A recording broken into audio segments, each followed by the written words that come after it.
Isang maulan na umaga po sa bawat isa. Pero bumabaha ang mga ngiti dahil sa ating pagsamba sa ating Panginoon.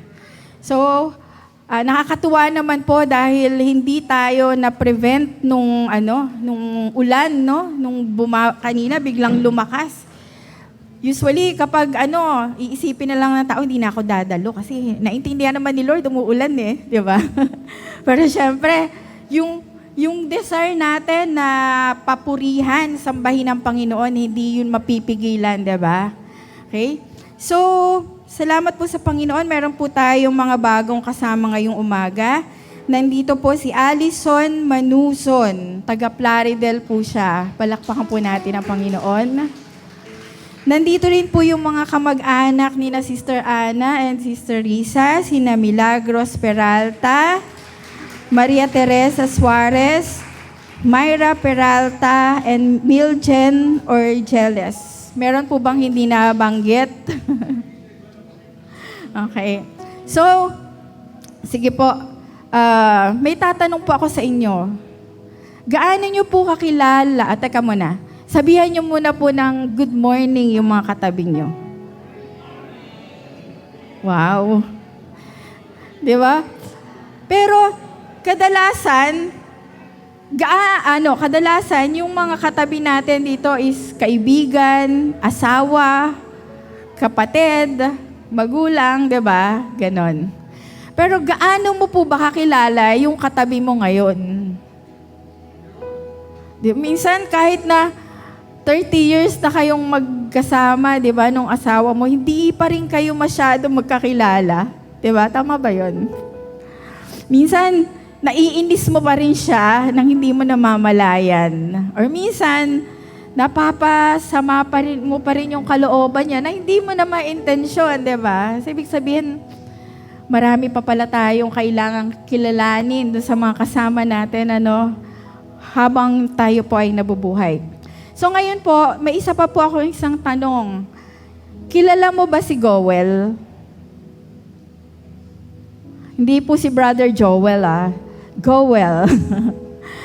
Sino po ba ngayon lang nakarinig nung salita na Goel? Meron po ba ngayon lang narinig yung Goel? Okay, so kilalanin po natin si Goel. Sino ba si Goel? Hindi po si Joel, siya po ay si Goel. So matatagpuan po natin ito sa Ruth. Pag binaybay po natin, 4 na chapter lang po yung Book of Ruth. Pag binaybay po natin, makikilala natin kung sino si Goel. Sige po, tayo po ay saglit na yumukot manalangin. Panginoon, maraming salamat po sa umagang ito. Bagamat umuulan, Lord, nakita mo po yung mga babae at lalaki na naririto na hindi hadlang yung sama ng panahon para ikaw ay sambahin, para ikaw ay papurihan. Panginoon, pakalinisin mo po yung aming mga puso. Nawa ay masumpungan mo po kami na masisiyahan ka sa aming mga buhay. Lord, ako po na yung gagamitin. Empty. I-empty mo po ako. Itago mo po ako, Lord. Hindi po yung ako, yung kahinaan ko ang makita, kundi yung kalakasan mo. Yung kalakihan mo, yung kadalisayan ng pag-ibig mo sa bawat isa sa amin. Ang banal na Espiritu mo po ang mangusap sa puso, kumurot sa bawat isa sa amin at magpaalala. Salamat po sa iyo, dakilang Diyos. Ito po ay aming dalangin sa pangalan ng aming Panginoong Jesus. Amen. Amen. Palakpakan po natin ang Panginoon. Okay, sabi po natin, tinanong ko po kayo, kilala mo ba si Goel? Kasi Goel is a Hebrew word. Hebrew word po ito. Okay, so babasahin po natin, hindi na natin iisa-isahin kasi ang haba rin po nung chapter, yung 4 na chapter na to. So bibigyan ko lang po kayo ng background regarding this. So nung nag-start po itong Ruth, wala pa pong hari sa Israel. Hindi pa uso sa kanila yung hari. Ano pa po? Ano ang meron sila? Mga judges. Kaya pag tinignan natin yun mula sa Joshua, Judges, Ruth, ganyan po yan. So, wala pa palang hari noon. So, ang sabi sa Judges 17 verse 6, 18 verse 1, 19 verse 1, 21, 25, ginagawa ng tao yung tama sa paningin lang niya.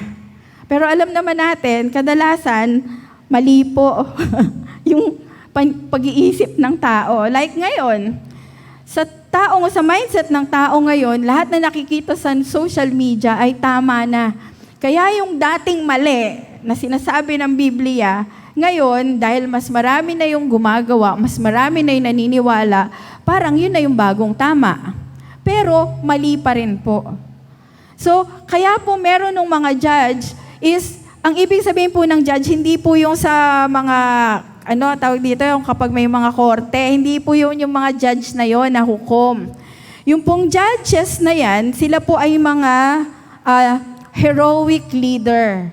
Kapag po halimbawa merong mga sasakop, merong mga manggagambala sa kanilang katahimikan, nagpapadala po ang Panginoon ng mga hukom. So hindi po sila yung judge lang na sa mga korte. So sila po ay tagapagligtas din ng kanila pong mga bayan. Sino ba yung mga kilala natin? Ayan sila Gideon, di ba? Sila Samson, si Deborah. Ayan po yung mga ilan na mga hukom na kilala natin. So ito pong setting nung Ruth, ito po ay wala pang hari. Tingnan natin kung sino si Ruth. Basahin po natin yung Ruth 1, verses 1 to 4. Nang ang Israel ay pinamumunuan pa ng mga hukom. Meron po akong mga in-underline. Nagkaroon ng tagutom sa buong bayan.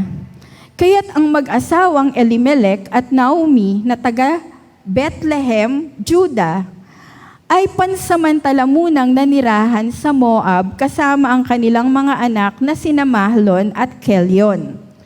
Ang pamilyang ito ay mula sa angkan ng Ephrata. Namatay sa Moab si Elimelech at naiwang byuda si Naomi. Ang dalawa nilang anak ay nakapag-asawa naman ng mga Moabita, sina Orpa at Ruth. Ngunit pagkalipas ng mga 10 taon, namatay rin sina Mahlon at Kelion. Kaya't si Naomi ay naulila sa asawa't mga anak. Nabanggit po itong Ephrata. Ano po maaalala nyo doon sa Ephrata? Bethlehem. Tama po. Yung pong Micah 5 verse 2, yan po yung prophecy sa Panginoong Jesus na yun pong Messiah na ipanganganak ay manggagaling sa Bethlehem Ephrata. Ang sabi dito, "But you, Bethlehem Ephrata, though you are small among the clans of Judah, out of you will come for me one who will ruler over Israel, whose origins are from ancient times." So, ano po makikita natin dito? Galing sila sa angkan ng Ephrata, sila ay taga Bethlehem, at ang kanila pong tribo ay Judah. Ano po maiisip natin? Andyan po sila sa linya na yan, ang Panginoong Jesus. Okay? So, makikita pa po natin yan mamaya. Okay. Makikita rin po natin dito na hindi po sila mahirap. May kaya naman yung pamilya nila. Kaya nga po nung nagkaroon ng taggutom, dito po sa Judah, nandito po sa Judah yung Bethlehem, di ba? Tama po, yung Bethlehem Ephrata, nasa Judah, di ba? Nag-migrate po sila papunta sa Moab. Okay, ano ba yung Moab? Yan pong Moab, kung hindi po ako nagkakamali, yung pong mga Moabites, kamag-anak din po ng mga Israelita. Kasi yung pamangkin ni Abraham na si Lot, siya yung ninuno naman ng mga Moabites. Okay? So medyo komplikado yung kwento. Basta yun po, kay Lot, yun po yung mga Moabita. Then dyan po sa Kingdom of Moab, dyan po sila nanirahan. Okay? From there, ang nangyari po, namatay po yung asawa ni Naomi, na si Elimelech, 'di ba? Namatay po. Then, after that, nagkaasawa yung dalawa niyang anak, si Mahlon at saka si Kelion, 'di ba? Ang naging asawa, si Orpa at saka si Ruth. Kaso, after 10 years, namatay din po yung mga anak ni Naomi. So, ano po yung nangyari? Sabi ni Naomi, babalik na ako. Nabalitaan ko na maganda na yung kalagayan ng Israel. Kaya babalik na ako. Kasi sa kanila po, since wala na siya anak na lalaki, sabi niya, hindi na naman ako mag-aanak, siguro sa edad ko na to, umuwi na kayo sa inyong mga magulang. Kasi patay na yung mga anak niya, di ba? So pinauwi niya na yung sina Orpa at saka si Ruth. For some reason, ayaw siyang iwanan nitong dalawa. Inisip ko, gaano kaya kabait na magulang tong si Naomi sa kanila, no? At ayaw nilang iwanan. Pero gayon pa man, si Orpa po ay umalis. Napilitan na rin po siya na bumalik sa kanyang mga magulang.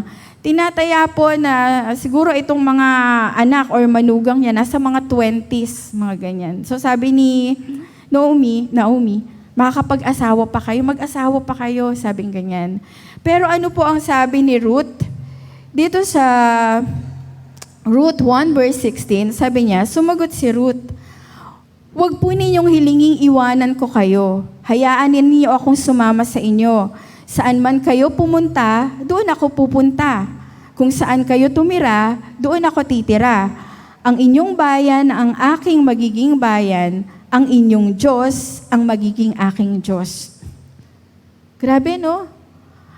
Gaano yung attachment ni Ruth kay Naomi, di ba? Sabi niya, wherever you go, sasama ako sa'yo. Wherever you lodge, kahit saan ka manirahan, dun din ako. Your people shall be my people, and your God will be my God. Anong testimony meron si Noemi? Na kahit na sunod-sunod yung paghihirap na dumaan sa kanyang buhay, nakita pa rin ni Ruth na yung Diyos ni Noemi, yun yung totoong Diyos. Bakit niya nasabi, yung Diyos mo ang magiging Diyos ko? 'Di ba? Bakit ayaw na kayang bumalik ni Ruth sa Moab? Kasi nandoon po yung maraming Diyos-Diyosan. At pag bumalik siya, siguro iniisip niya na baka mapilitan or baka, 'di ba, yung mas makakalubilo siya doon. So ayaw niya na po yun. Kaya sabi niya, your God will be my God. Okay. So ngayon, ang ginawa po nila, sumama nga po sila. So magkasama na po si Noemi at saka si Ruth na bumalik. From Kingdom of Moab, bumalik po sila sa Judah.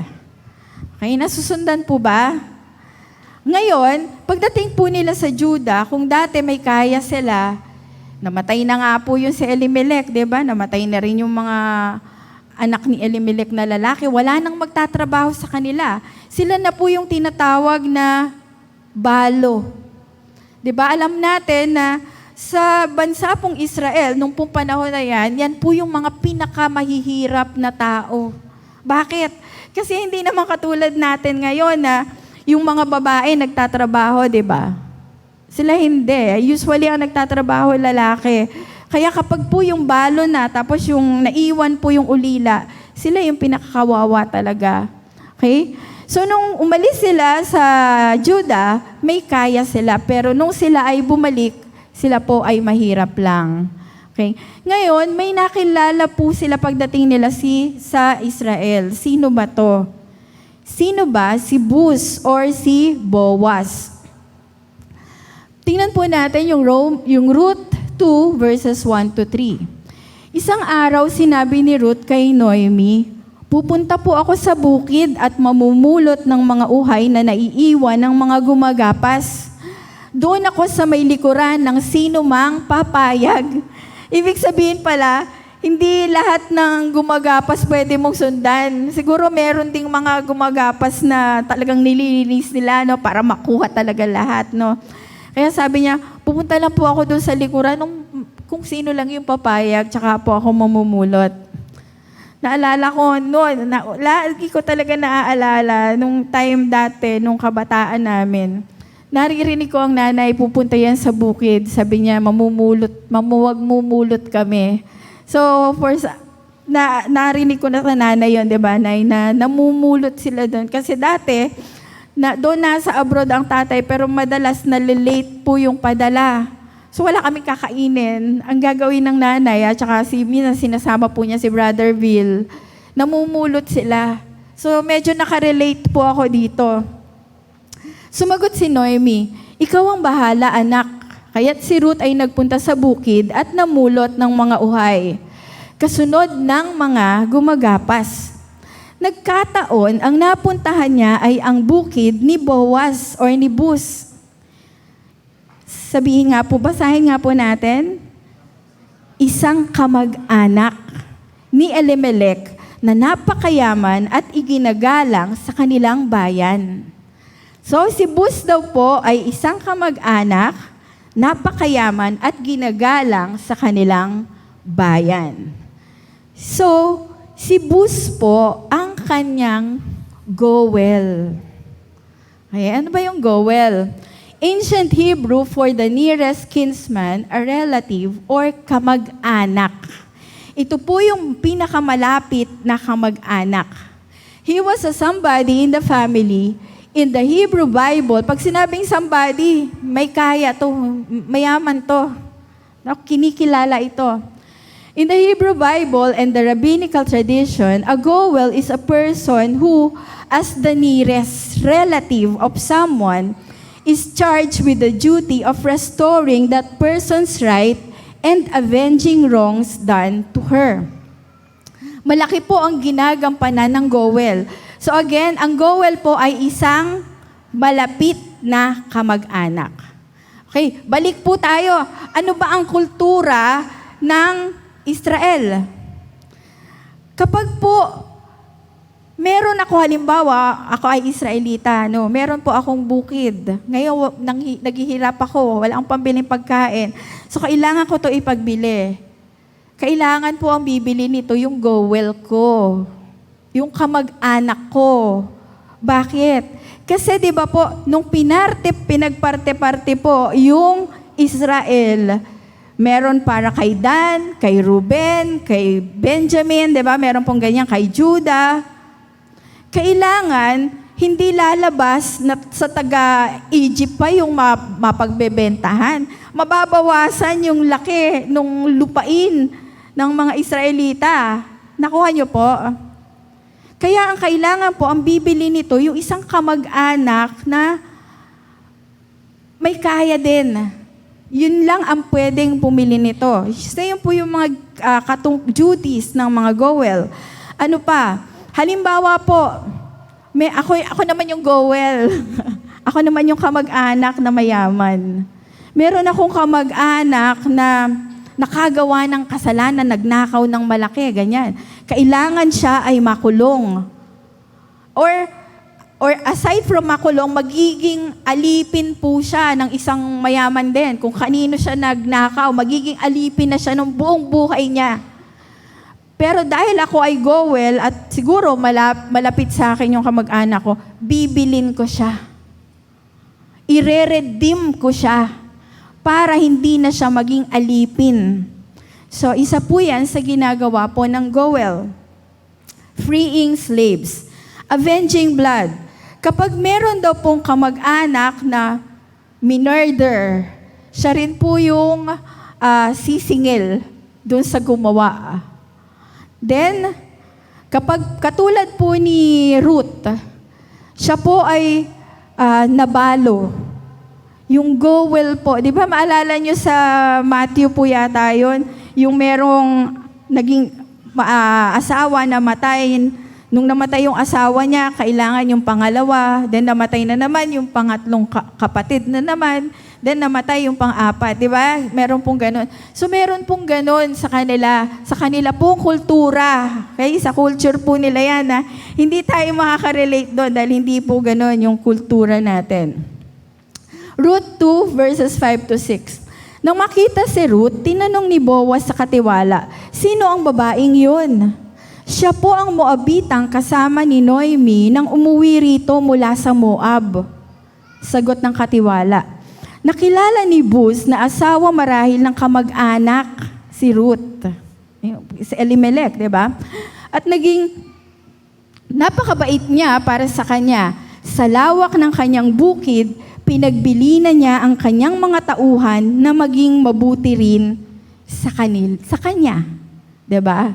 So, sino si Boaz? Isa siyang kamag-anak. Siya rin po ay minamahal at ginagalang ng mga trabahador niya. Ruth 2 verse 4. Di nagtagal, dumating naman si Boaz mula sa Bethlehem. Si Boaz po at si Boaz, isa lang po ito Sumainyo si Yahweh, ang bati niya sa mga gumagapas. Pagpalain naman kayo ni Yahweh, sagot nila. Sa atin pong kultura ngayon, trabahador ka, meron kang boss. Kapag dumating ka sa opisina, sino yung unang nag-good morning? Yung empleyado, di ba? Kadalasan, or may nakasalubong ka na somebody, ikaw na mas mababa, ikaw yung magpe-pay respect. Good morning po, ganyan, di ba? Pero tingnan natin, si Boaz, nung pagkita niya doon sa mga tauhan niya, siya agad yung bumati. God be with you, sumain niya si Yahweh. At ano tuloy yung response ng mga katrabaho niya, ng mga trabahador niya? Pagpalain naman kayo ni Yahweh. I-bless kayo lalo ng Diyos natin. Diba? So, makikita po natin dito lang sa verse na to, na siya po ay minamahal at ginagalang ng kanya pong mga trabahador. And last, okay, sa Ruth 8 to 9, nilapitan ni Boaz si Ruth at kinausap, Anak, huwag ka nang pupunta sa ibang bukid. Dito ka na lamang mamulot kasama ng aking mga manggagawang babae. Tingnan mo kung saan sila gumagapas at sumunod ka. Sinabi ko na sa mga tauhan ko na huwag kang gambalain at kung ikaw ay nauuhaw, malaya kang uminom ng tubig mula sa aking banga. Ano po makikita natin dito? Isa rin po siya talagang mabuting tao. 'Di ba? So, siya ay kamag-anak, siya po ay Goel, nila Elimelech, nila Noemi. Siya po ay minamahal at ginagalang ng mga trabahador, and siya po talaga ay isang mabuting tao. Okay, take note niyo po ito Nung kausap po niya si Ruth, sabi niya, Anak, huwag ka nang pupunta sa ibang bukid. Ano po naisip niyo? Siguro parang ang laki ng tanda niya kay Ruth, no? Kasi nung ni-research ko po ito, parang si Ruth, sabi, it's either nasa 20s to 30s lang. At samantala, ito raw pong si Boaz from 40 to 50s hanggang 80 pa nga. Kaya nung binabasa ko to, matanda talaga sa kanya si Boaz. Kasi sabi, anak, huwag ka nang pupunta. Pwede namang sabihin, o kapatid, o kamag-anak. Sabi niya, anak, huwag ka nang pumunta sa ibang bukid. Dito ka na lang mamulot. Okay. So, ano yung magandang offer ni Boaz kay Ruth? Verse 289, sabi nilapitan ni Boaz si Ruth at kinausap. Yun nga yung kanina.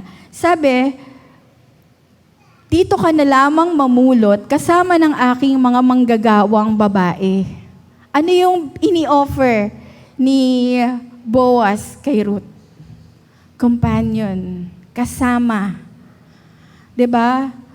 Kasi alam niya na baguhan si Ruth dun sa lugar nila. Hindi naman siya talaga taga ron, 'di ba? Wala siyang kakilala. Kaya inoffer niya, dito ka, kasama ka dito aking mga tauhang babae. So inoffer niya yung companionship. Laging meron kang kasama. Tayo po ba lagi tayo may kasama? Or minsan po ba dumarating sa buhay natin na para ka nalang nag-iisa? Parang sa problema mong pinagdadaanan, mag-isa ka lang, parang sinasarili mo na lang yung bigat ng buong mundo. Parang buhat-buhat, pasan mo ang mundo, di ba? So, ang offer ni Boaz kay Ruth, lagi kang merong kasama, companionship. Another one is protection or confidence. Sinabi ko na sa mga tauhan ko na huwag kang gambalain. Siyempre, babae yun. Maaaring maganda si Ruth. Baka chancingan or baka kung ano gawin sa kanila, pero hindi. Binigyan siya ng protection. Sinabi ko sa mga tauhan ko na huwag ka nilang gagalawin, huwag ka nilang gagambalain. So, under the protection ni Boaz, si Ruth. Okay? So, hindi lang kasama ka, malagi ka nang may kaibigan kasama, poprotektahan pa kita. Another one is, malaya kang uminom ng tubig mula sa aking banga. Bakit naman siguro isipin nyo, bakit naman tubig lang naman? Anong sense nung tubig? Sa atin po, maaaring wala pong sense yung tubig. Pero, tandaan po natin, nasa Israel po sila. Diba? Halos desyerto po. Kaya kung mapapansin po natin, maging sa New Testament, meron po mga sinasabi doon na uminom ng alak or katas ng ubas. Bakit? Kasi, feeling po nila, mas malinis po yung katas ng ubas kesa dun sa mga tubig nila kung meron man. Kasi mahirap nga po sa kanila yung tubig, di katulad natin. So siguro sabi ni Boaz, sige, huwag mo nang problemahin yung tubig. Malaya ka nang uminom ng tubig mula sa aking banga. So, consume. Meron silang maiinom. Then ano po yung nangyari nito? Later on, pag diniretso po natin yung chapter 3 hanggang chapter 4, naging mag-asawa po si Ruth at si Boaz. 'Di ba? Yung Goel, siya po ay tinubos niya. Siya na yung bumili nung ari-arian ng kamag-anak po ni Noemi, yung asawa ni Noemi na si Elimelech. Siya po ay naging Goel. At ano pa po ang nangyari? Dahil wala nga pong anak si Ruth doon sa kamag-anak ni Boaz, siya po yung naging asawa ni Ruth. At nagkaroon po sila ng mga anak. Makikita po natin mamaya. Okay, so ano naman yung relasyon nito? Bakit ba natin pinag-aaralan yung Goel? Bakit ba natin pinag-aaralan yung buhay ni Ruth at ni Boaz? Okay, ano ang relasyon ng mananampalataya kay Boaz? Pag binasa po natin yung Matthew 11 verses 1 to 7, nakita niyo po ba yon yung Matthew 11? 1. Ito yung ayaw na ayaw po nating basahin kasi puro pangalan. At naging anak, di ba? At naging anak ni Salmon, si Boaz na anak ni Salmon kay Rahab, si Obed na anak ni Boaz. So ang naging anak po pala ni Ruth at saka ni Boaz ay si Obed. Si Obed, ang naging anak naman po niya ay si Jesse. Sino ba si Jesse? Siya po yung tatay ni Haring David. Okay? At pag idinire-diretso po natin dito, 6, mula naman kay Haring David hanggang sa naging bihag ang mga taga-Juda sa Babylonia, ang mga ninuno ni Jesus ay sina David, Solomon na anak ni Haring David sa asawa ni Urias, Rehoboam, then ito po yung magkakasunod si Abias, Asa, Jehoshaphat, Joram, Ozias, Jotam, Akas, Ezekias, Hezekiah, Manases, Amon, Josiah, Jeconiah, at mga kapatid nito. Then, eto, 12 to 16, hanggang makikita po natin dito, sabi dito, si Maria, ang ina ni Jesus, ang tinatawag ni Hesukristo. So, mula po doon sa hindi pala pwede na hindi nagkatuluyan si Ruth at saka si Boaz. May plano talaga ang Diyos doon sa salvation ng tao. Kasi, sa kanila pong descendant, si Ruth. At si Ruth, isa po siya, hindi po siya, di ba, hindi siya Hudyo. Isa po siyang hentil. Pero, mapapangasawa niya pala si Boaz na ninuno ng ating Panginoong Jesus bilang tao. Diba? So, okay, next. Ngayon naman, ano naman yung ating connection? Diba? Ang dulo na doon sa binasa natin sa Matthew 1, si Jesus Christ. Ano naman ngayon? Anong connection natin doon? May connection ba tayo doon? Sabi sa Galatians 3:26-29, so, in Christ Jesus, you are all children of God. Hindi pa pala tapos yung hanggang kay Jesus, yung genealogy. Hindi pa. Kasi karugtong tayo dun. Amen po ba? Karugtong tayo dun. For all of you, sino-sino raw yun? Who were baptized into Christ have clothed themselves with Christ. There is neither Jew nor Gentile, neither slave nor free, nor is there male and female, for you are all one in Christ Jesus. So if you belong to Christ, then you are Abraham's seed and heirs according to His promise. Tayo po ay mga tagapagmana. Yung mga ninuno ni ng Panginoong Jesus, yung mga naging anak ni Ruth at saka ni Boaz, mga hari po yan. Diba? David, yan, Solomon. Then ano po yung sinasabi sa John 1:29?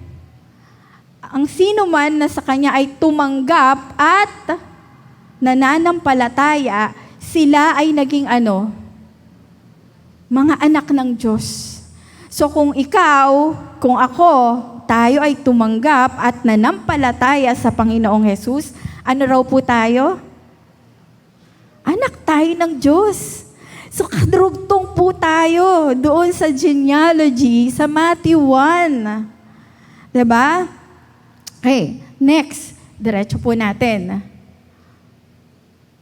Kilala mo ba ang iyong goal? Sino na ngayon yung goal mo? Diba? The nearest, yung goal daw is the nearest kinsman or kinsman redeemer. The word means to redeem, to receive, or buyback. Bakit pa kasi kinakailangan pa na naging ipinanganak si Jesus dito sa lupa? Pwede naman katulad ni Adan, malaki na siya agad nung nandito. Si Adan po ba naging baby? Hindi naman, di ba? Malaki na agad, lalaki, mama na agad si Adan nung siya ay nilikha ng Panginoon, di ba? Pwede namang isang parang si Superman, pinadala na lang dito, di ba? Yung ating Messiah. Or pwede naman siguro isang propeta yung ipinadala dito pero hindi eh. Bakit po kailangan ipanganak ang Panginoon? Bakit kailangan na hubarin yung pagka-Diyos ng ating Panginoong Jesus at magkatawang tao? Kasi po siya yung ating goal. Ang ililigtas po kasi ng Diyos ay ang tao. Kaya po, sukat na hubarin niya yung kanyang pagiging Diyos at nagkatawang tao. Ipinanganak.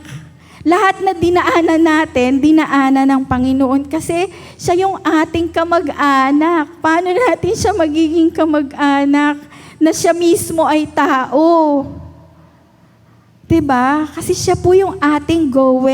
Siya yung redeemer natin. Siya yung tagapagligtas natin. Sabi po sa Titus 2 verse 14, siya na naghandog ng kanyang sarili upang palayain tayo sa lahat ng kasamaan at linisin tayo upang maging kanyang sariling bayan na masigasig sa paggawa ng mabuti. Inihandog niya yung sarili niya. Kailangan siyang maging goal para sa akin, para sa iyo. Para tubusin tayo. Diba? Isa yan dun sa duties ng goal. Hebrews 2 verse 17. Kaya't kinailangang matulad siya sa kanyang mga kapatid sa lahat ng paraan. Ano ba'y pagkakatulad natin sa Panginoon? Meron ba? Sabi nung isang kanta nung mga 90s, He walked where I walk. Sabing ganun. Itong lupa na nilapaan nilalakaran natin, nilakaran to ng Panginoong Jesus. Diba? Kinailangang matulad siya sa kanyang mga kapatid sa lahat ng paraan. Siya ay nalungkot, tumangis, diba? Upang siya'y maging isang pinakapunong pari na mahabagin at tapat na naglilingkod sa Diyos at nag-aalay ng handog para mapatawad ang mga kasalanan ng tao. Kilala mo na ba yung goal mo? Sino ba yung goal natin? Okay. So, Jesus is our Redeemer. Siya yung ating tagapagligtas. Jesus is our friend. 'Di ba? Kung si Ruth binigyan ng mga makakasama ni Boaz, ang Panginoon po ating companion, kasama. Ang pinakadakilang pag-ibig na maaaring taglayin ng sino man para sa kanyang mga kaibigan ay ang ialay ang kanyang buhay para sa kanila. Kayo'y mga kaibigan ko. Ngayon, tayo po ng mga nagsuko ng buhay sa Panginoon, hindi niya na tayo tinuturing na kaaway. Ano na? Kaibigan. Kaibigan na po tayo ng Panginoon. So, lagi ka ba nag-iisa? Lalo yung mga nasa Manila na kapag stay, no? Parang laging mag-isa ka lang, wala kang kasama. Pero hindi, ang Panginoon, siya yung ating companion. Then, Jesus is our protector, our confidence. 2 Thessalonians 3 verse 3, ngunit tapat ang Panginoon, siya ang magpapatatag at mag-iingat sa inyo laban sa masama. Isaiah 41 verse 10, fear not, for I am with you. Be not dismayed, for I am your God. I will strengthen you, I will help you, I will uphold you with my righteous right arm. Meron po tayong protector. Siya po yung laging nag-iingat at nagbabantay sa atin. Naramdaman niyo na po ba yun? Naranasan niyo na po ba na dumating kayo doon sa point na iningatan ako ng Panginoon?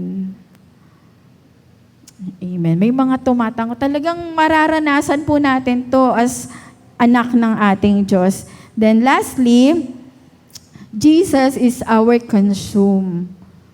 Sabi sa John 4 verse 14, but whoever drinks of the water that I shall give him shall never thirst.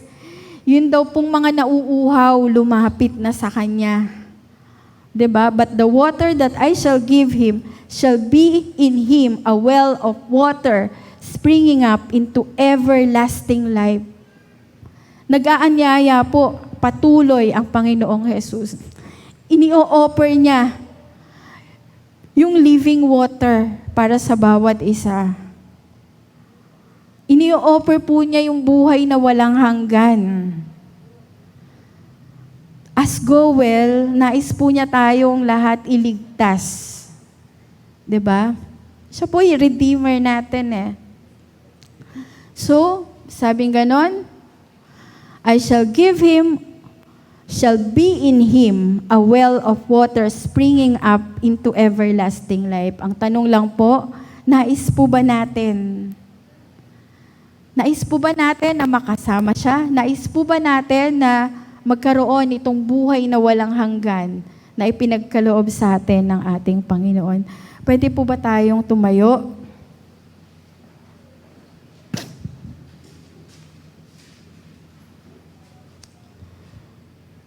So ang atin pong Panginoong Jesus, siya yung ating goal.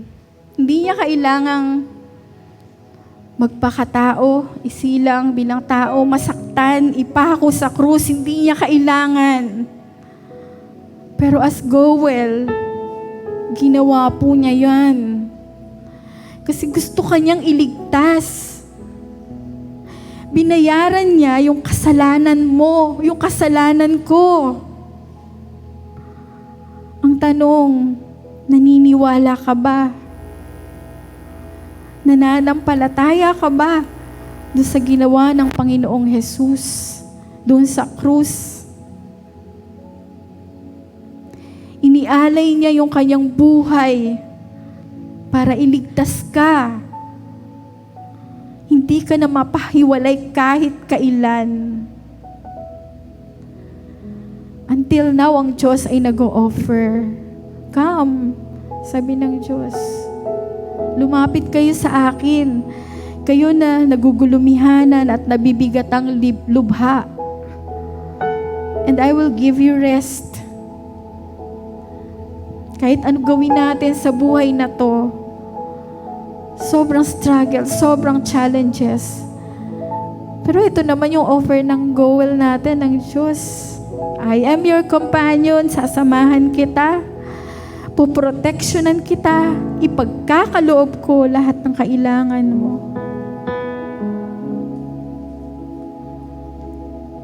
So tayo po ay manalangin. Panginoon, maraming salamat sa iyo. Salamat dahil dinaanan mo lahat ng paghihirap dito sa mundong ito.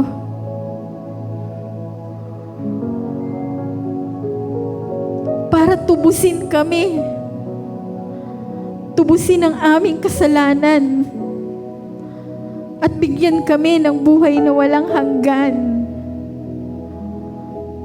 Ang nais mo lang, Panginoon, ay isuko namin ang aming buhay sa iyo.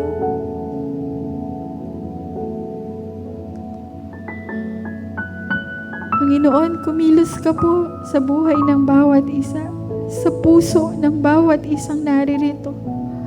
Kausapin mo po kami.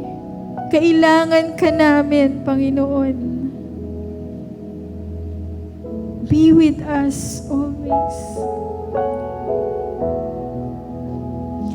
Kung nais mong tanggapin yung offer, yung handog ng Diyos, na buhay na walang hanggan, kailangan pagsisihan natin yung ating mga kasalanan. Kasi doon siya, dahil sa kasalanan natin, kaya siya napako sa krus.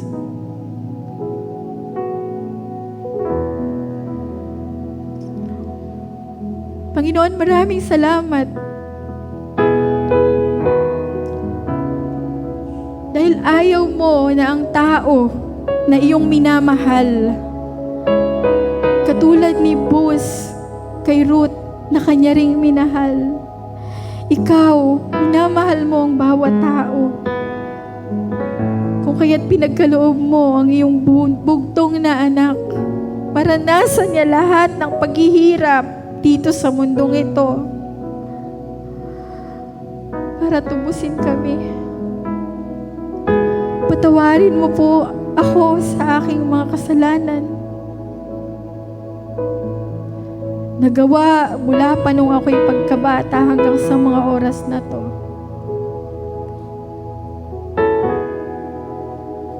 Salamat dahil ikaw ay aking tagapagligtas.